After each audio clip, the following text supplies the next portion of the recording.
আমরা কিছু শব্দের সাথে আলিফ লামের ব্যবহার দেখি। কিতাবুন একটি বই, অর্থের মধ্যে পার্থক্য আসবে এবার যখন আলিফ লাম যুক্ত হয়। আল কিতাবু, কিতাবুন তানবিন ছিল কিন্তু আলিফ লাম যুক্ত হওয়ার কারণে তানবিন থাকবে না, হবে আল কিতাবু। আর অর্থের মধ্যে কি পরিবর্তন? কিতাবুন একটি বই, যখন আল কিতাবু হলো তখন হবে বইটি। তখন কি হবে? আলিফ লাম আসার কারণে অর্থের মধ্যে কি আসবে? টি, একটি শব্দ আসবে। কিতাবুন একটি বই, আল কিতাবু বইটি। এখানে একটি নির্দিষ্ট এবং অনির্দিষ্টতার নিয়ম রয়েছে।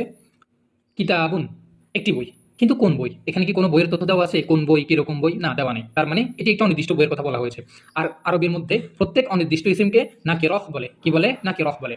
যখন এর মধ্যে আলিফ লাম যুক্ত হবে আল কিতাবু বইটি, অর্থাৎ নিশ্চয়ই কোনো একটি নির্দিষ্ট বইয়ের প্রতি ইঙ্গিত করা হয়েছে, সেজন্য বলা হয়েছে আল কিতাবু, অর্থাৎ বইটি, বইটি, বইটি, অর্থাৎ নির্দিষ্ট কোনো একটি বইয়ের প্রতি বইয়ের কথা বলা হয়েছে। তখন আর নির্দিষ্ট কোনো কিছুকে আরবিতে বলা হয় মারিফা। অনির্দিষ্ট হলে নাকিরা, আর নির্দিষ্ট হলে মারিফা। আর আলিফ লাম হওয়া, শব্দের শুরুতে আলিফ লাম হওয়া মারিফায়ের একটি আলামত অথবা একটি ইঙ্গিত, একটি নিয়ম। যদি কোনো শব্দের শুরুতে আলিফ লাম যুক্ত হয় তবে অবশ্যই ওই শব্দটি মারিফা হবে, নির্দিষ্ট হবে।